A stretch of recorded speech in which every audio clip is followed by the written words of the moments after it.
আজকে সকাল 8টা থেকে আমরা 10টা পর্যন্ত সারা দেশব্যাপী ডেঙ্গু প্রতিরোধে মানুষকে সচেতন করার লক্ষ্যে ডেঙ্গুকে প্রতিরোধ করা যায় মানুষের সচেতনতার সাথে, সেইটা সচেতনতা সৃষ্টির লক্ষ্যে আমরা রবীন্দ্র সরণি থেকে আমি নিজে আমার সচিব সহ আমরা একটা র্যালি করেছি। আমাদের সেন্ট্রাল স্টক 2 লক্ষে পৌঁছবে to fight against the dengue patient. আমরা আরও কালেকশন করার জন্য আমরা চেষ্টায় আছি এবং ইনশাল্লাহ 1 সপ্তাহের ভিতর আমরা আরও স্যালাইন হাতে পাব। প্রিয় সাংবাদিক বন্ধুগণ, আমরা জনগণের স্বাস্থ্যসেবা নিশ্চিত করার লক্ষ্যে আমরা সচেষ্ট আছি। আপনারা জানেন যে আদ্দিন হাসপাতালের ব্যাপারে আপনাদেরকে আমরা গতকাল ব্রিফিং করেছি যে আমরা রিপোর্ট পেয়েছি, বিকালের ভিতরে আমরা একটা এর সিদ্ধান্ত নেব। আমরা আইনানুগভাবে সকল দিক বিবেচনা করে গতকাল বিকালে তাদের অফিসে আমরা নোটিশ টানিয়েছি এবং তাদের হাতেও নোটিশ পৌঁছিয়েছি। আগামীকাল রবিবার বিকালের মধ্যে এরা উত্তর দিতে হবে কেন তাদের লাইসেন্স বাতিল করা হবে না। আমরা যদি সেই উত্তরে তাদের সন্তুষ্টজনক না হই, আমরা আইনানুগভাবে যতটুকুন পর্যন্ত যাওয়া দরকার আমরা ততটুকুন পর্যন্ত শাস্তির বিধান জনস্বার্থে, মানুষের জীবনের স্বার্থে আমরা নিশ্চিত করব ইনশাল্লাহ।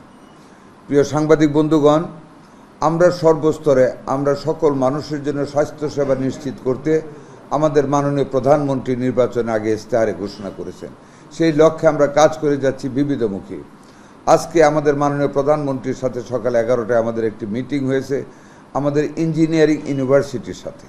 ওনারা আগেও মিটিং করেছেন। আমরা দেশীয়ভাবে বিভিন্ন জিনিসপত্র আমরা উৎপাদন করতে চাই, জাতিকে সবসময় আমাদের কার্যক্রম সম্বন্ধে জানানো যায়, আমরা কি করতে যাচ্ছি সেই ব্যাপারে, যাতে আপনারাও সজাগ থাকতে পারেন। এবং একইভাবে ঢাকা শহরে আমি ঢাকা সিটি সাউথের পক্ষে করেছি, ঢাকা সিটি নর্থের পক্ষে মাননীয় আমাদের অন্যান্য কর্মকর্তাগণ করেছেন, গাজীপুরে হয়েছে। সারা দেশব্যাপী প্রত্যেকটা জেলা শহরে আমরা ডেঙ্গুকে প্রতিরোধ করার লক্ষ্যে আমরা নিরাপত্তা এবং স্বচ্ছতা, পরিষ্কার পরিচ্ছন্নতার জন্য মানুষকে সচেতন করার লক্ষ্যে আমরা র্যালি করেছি। এই ডেঙ্গু প্রতিরোধে, ডেঙ্গু আক্রান্ত হলে আপনাদেরকে আগে বলেছি যে আমরা সমস্ত ওষুধ প্রস্তুত করে রেখেছি। আপনারা জেনে সুখী হবেন, আমরা আগামীকাল সকালে আমরা 1 লক্ষ স্যালাইন আমাদের হাতে বিদেশ থেকে আমরা বিনামূল্যে পেয়েছি। স্কেটারলি সারা দেশে আরও কয়েক হাজার স্যালাইন আছে।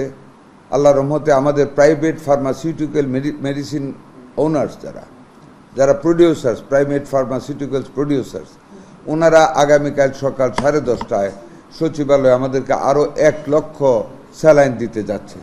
এতে